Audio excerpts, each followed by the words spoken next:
السلام علیکم۔ آج پیر ہے مئی کی 3 تاریخ۔ پاکستان میں سر شام کے 7، بھارت میں 7:30 اور یہاں ہمارے اسٹوڈیوز کی گھڑیوں میں صبح کے 10 بج رہے ہیں۔ وائس آف امریکہ واشنگٹن کی اردو سروس سے میں ہوں خالد حمید، خبروں کے ایک بلیٹن کے ساتھ۔ پاکستان کے وزیر اعظم عمران خان نے یورپی یونین کی پارلیمان کی طرف سے پاکستان کی GSP+ حیثیت پر نظر ثانی کی قرارداد منظور کرنے کے معاملے پر غور کرنے کے لیے اطلاعات کے مطابق پیر کو ایک اعلیٰ سطح کا اجلاس طلب کیا۔ دوسری جانب پاکستان کی کاروباری برادری کے نمائندوں نے تشویش کا اظہار کرتے ہوئے اس خدشے کا اظہار کیا ہے کہ قرارداد کی روشنی میں پاکستان کو حاصل GSP+ کی سہولت ختم ہونے کی صورت میں یورپی یونین کے لیے پاکستانی برآمدات پر منفی اثر پڑ سکتا ہے۔ دنیا بھر کی طرح پاکستان میں بھی آج آزادی صحافت کا دن منایا جا رہا ہے۔ ملک میں کورونا کی وبا کے سبب 3 مئی کو ہونے والی کئی تقریبات کو ملتوی کر دیا گیا ہے، لیکن پاکستانی صحافیوں کا کہنا ہے کہ انہیں بھی اپنے بات کرنے کا حق ہونا چاہیے۔ پاکستان میں صحافیوں پر حملوں اور آزادی اظہار کے حوالے سے تنظیم فریڈم نیٹ ورک نے اپنی سالانہ رپورٹ میں کہا ہے کہ ملک میں میڈیا اور صحافیوں کو ہراساں کیے جانے کے واقعات میں اضافہ ہوا ہے۔ فریڈم نیٹ ورک پاکستان کی رپورٹ کے مطابق مئی سن 2020 سے اپریل سن 2021 تک ایک سال میں میڈیا اور صحافیوں پر حملوں اور آزادی اظہار کی خلاف ورزیوں کے کم از کم 148 کیسز ہوئے ہیں، جو گزشتہ سال کے مقابلے میں 40% زیادہ ہیں۔ ان کیسز میں رپورٹ کے مطابق 6 صحافی ہلاک ہوئے ہیں۔ وفاقی وزیر فواد چودھری کہتے ہیں کہ پاکستان میں صحافی بغیر کسی دباؤ کے کام کر رہے ہیں اور صحافیوں کی بہتری کے لیے مختلف اقدامات کیے جا رہے ہیں تاکہ ان کے مالی تحفظ کو یقینی بنایا جائے۔ ان کے بقول صحافیوں کی تنخواہوں کے لیے تمام میڈیا مالکان سے رابطہ قائم کیا جا رہا ہے۔ آئندہ کچھ عرصے میں صحافیوں کے لیے ہاؤسنگ اسکیمز بھی لائی جا رہی ہیں۔ 3 مئی کو دنیا بھر میں آزادی صحافت کے دن کے طور پر منایا جاتا ہے۔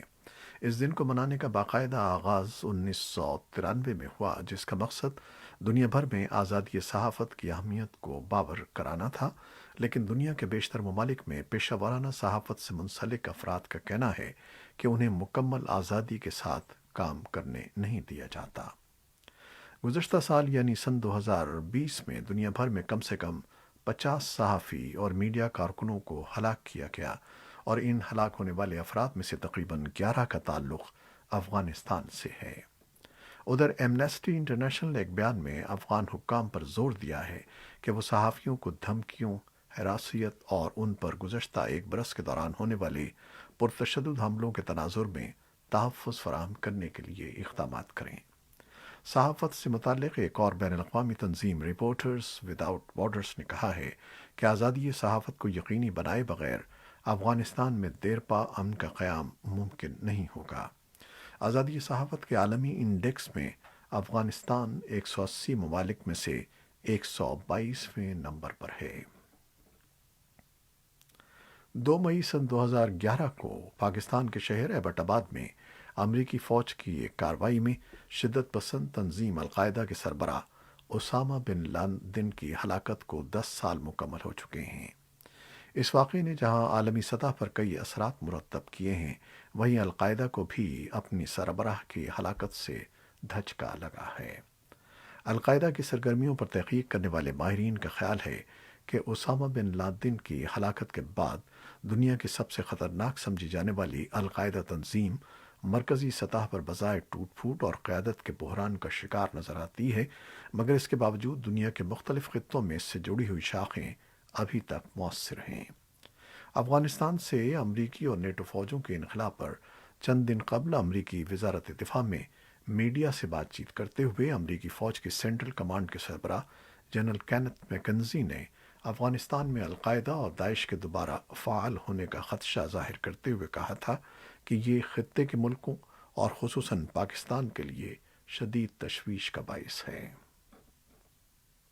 بھارت نے پاکستان پر الزام لگایا ہے کہ اس کے سرحدی محافظوں نے پیر کو جموں و کشمیر میں پاک بھارت سرحد پر بھارت کے سرحدی حفاظتی دستے، بارڈر سیکیورٹی فورس یا بی ایس ایف کے اہلکاروں پر ہلکے ہتھیاروں سے فائرنگ کر کے فائر بندی کے اس دوطرفہ سمجھوتے کی خلاف ورزی کی جس کی دونوں ملکوں کی فوجی قیادت نے اس سال فروری میں تجدید کی تھی۔ بی ایس ایف کے ایک اعلیٰ عہدیدار ایس پی ایس ساندھو نے نامہ نگاروں کو بتایا کہ پاکستان رینجرز نے پیر کو صبح 6:15 کے قریب جموں و کشمیر کے ضلع سامبا میں انٹرنیشنل بارڈرز کے رام گڑھ سیکٹر میں بی ایس ایف کے معمول کے مطابق گشت کرنے والی ایک ٹیم پر بلا اشتعال فائرنگ شروع کر دی جس کا بھرپور جواب دے دیا گیا۔ بی ایس ایف کا کہنا ہے کہ فائرنگ کے اس واقعے میں اس کا کوئی جانی نقصان نہیں ہوا۔ پاکستان نے بھارتی الزام پر تاحال کوئی رد عمل ظاہر نہیں کیا ہے۔ 25 فروری سن 2021 کو بھارت اور پاکستان کے director generals of military operations نے اچانک اور غیر متوقع طور پر ایک مشترکہ بیان جاری کیا تھا جس میں کہا گیا تھا کہ دونوں ملکوں کی افواج آپسی معاہدوں کی پاسداری کرتے ہوئے سرحدوں پر فائر بندی کے سمجھوتے پر سختی سے عمل درآمد کریں گی۔ اس اعلان کے بعد جس کا بین الاقوامی سطح پر خیر مقدم ہوا تھا، متنازع کشمیر میں پاک بھارت سرحد پر مکمل سکوت چھایا رہا جس پر سرحدی علاقوں میں رہنے والے شہریوں کی طرف سے خوشی اور اطمینان کا اظہار کیا جا رہا تھا۔ بھارت میں 5 ریاستوں مغربی بنگال، آسام، تامل ناڈو، کیرالا اور پڈوچیری کے انتخابی نتائج کا اعلان کر دیا گیا ہے جن کے مطابق مغربی بنگال، آسام اور کیرالا میں حکمراں جماعتوں نے اپنی حکومت برقرار رکھی ہے۔ البتہ تامل ناڈو اور پڈوچیری میں اپوزیشن کو کامیابی حاصل ہوئی ہے۔ مغربی بنگال کی وزیر اعلیٰ ممتا بنرجی نے ہیٹ ٹرک بنائی ہے، وہ مسلسل تیسری بار وزیر اعلیٰ بننے جا رہی ہیں۔ اس وقت بھارت میں وہ واحد خاتون وزیر اعلیٰ ہیں۔ امریکی وزیر خارجہ اینٹنی بلنکن G7 ممالک کے اپنے ہم منصبوں کے ساتھ بات چیت کے لیے لندن میں موجود ہیں۔ ان ملاقاتوں میں کرونا وائرس کی وبا اور روس اور چین سے متعلق معاملات بھی ممکنہ طور پر بات چیت کے ایجنڈے میں شامل ہوں گے۔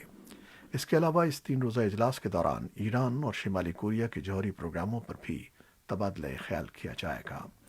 بلنکن اور ان کے برطانوی ہم منصب راب کے درمیان ملاقات میں افغانستان، ایران، چین اور تجارت سے متعلق بات چیت ہوگی۔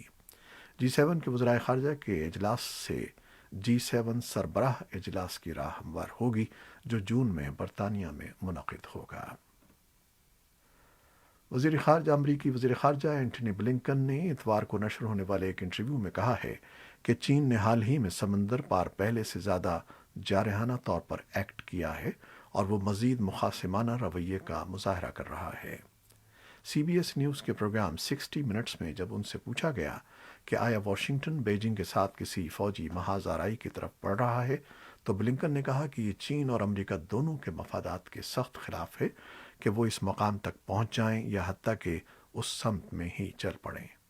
انہوں نے کہا کہ ہم نے گزشتہ کئی برسوں میں جو کچھ دیکھا ہے وہ یہ ہے کہ چین اندرون ملک مزید دباؤ کا اور بیرون ملک مزید جارحانہ طریقے سے کارروائی کر رہا ہے۔ یہ ایک حقیقت ہے۔ واشنگٹن میں چینی سفارت خانے نے اتوار کے روز بلنکن کے انٹرویو پر کمنٹ کرنے کے لیے ایک درخواست پر فوری طور پر کوئی رد عمل نہیں دیا ہے۔ امریکہ نے ایران کے سرکاری ٹی وی کی ان خبروں کی تردید کی ہے کہ تہران کے امریکہ اور برطانیہ کے ساتھ معاملات طے پا گئے ہیں اور اربوں ڈالر کی نئی اقتصادی امداد کے بدلے وہ مغربی قیدیوں کو رہا کر دے گا۔ امریکی محکمہ خارجہ کے ترجمان نیٹ پرائس نے کہا ہے کہ کسی ڈیل کے بدلے میں قیدیوں کے تبادلے کی خبریں غلط ہیں۔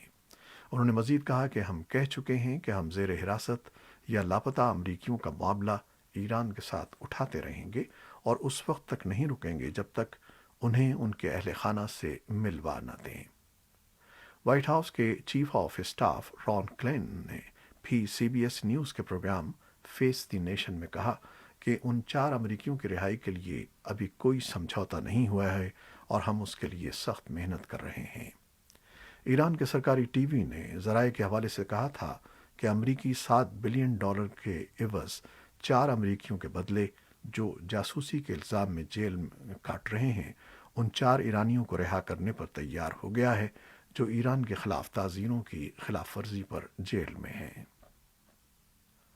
کرغزستان کے رہنما نے اتوار کو عوام سے مطالبہ کیا کہ وہ تاجکستان کے ساتھ فائر بندی کا احترام کریں۔ دونوں ہمسایہ ملکوں کے درمیان بدترین جھڑپوں میں کم از کم 34 کرغز ہلاک اور ہزاروں بے گھر ہو گئے ہیں۔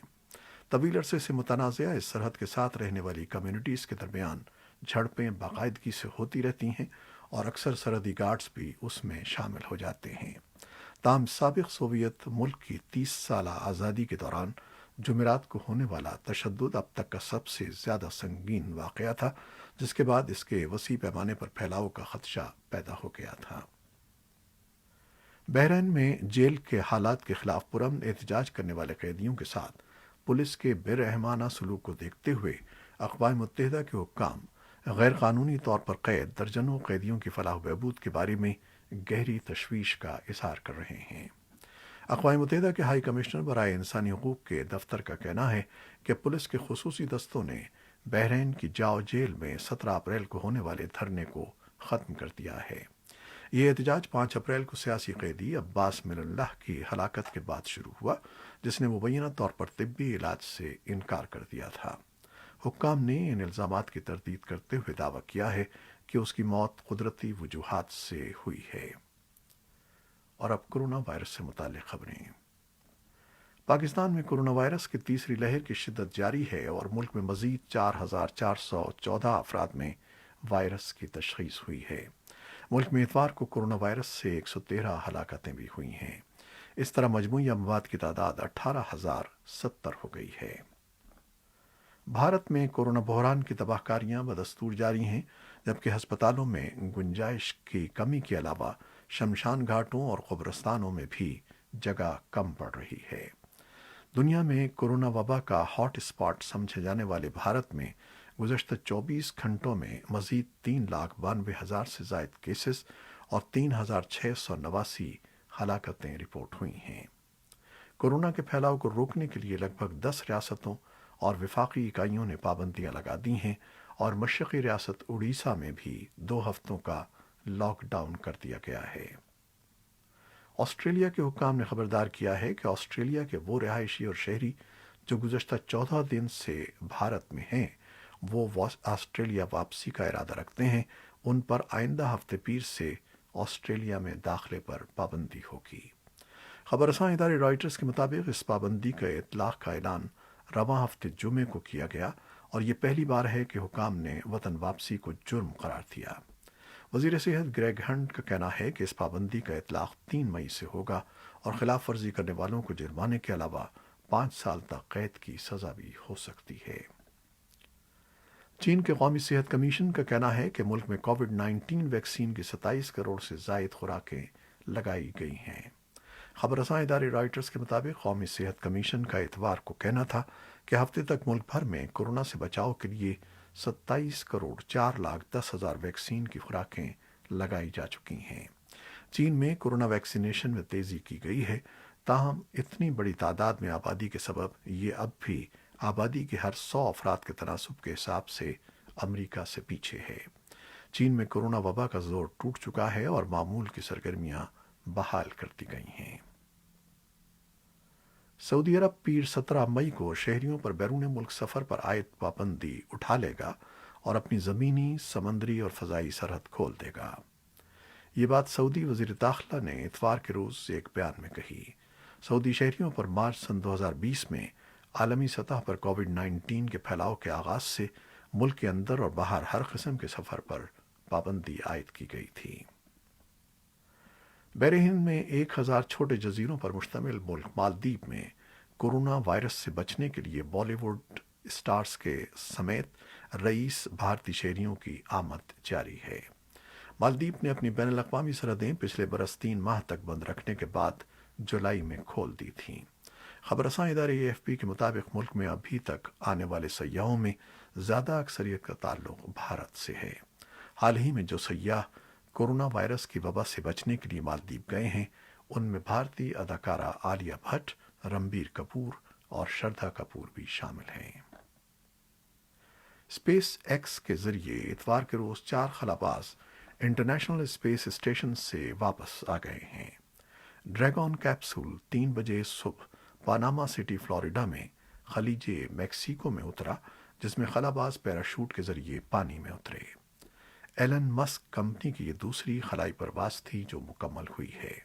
3 امریکی اور ایک جاپانی خلاباز اسی کیپسول میں واپس آئے جس میں وہ نومبر میں ناسا کے کینیڈی اسپیس سینٹر سے روانہ ہوئے تھے۔ یہ تھیں وہ خبریں جو فیس بک لائیو پر ہم نے آپ کے لیے پیش کی۔ ہماری ویب سائٹ اور یوٹیوب پر یہ بلیٹن پوسٹ کر دیا جاتا ہے جسے آپ بعد میں بھی دیکھ سکتے ہیں۔ ہمارے اس بلیٹن کو شیئر کرنا نہ بھولیے گا۔ خالد حمید کو اب اجازت دیجیے۔ اللہ حافظ۔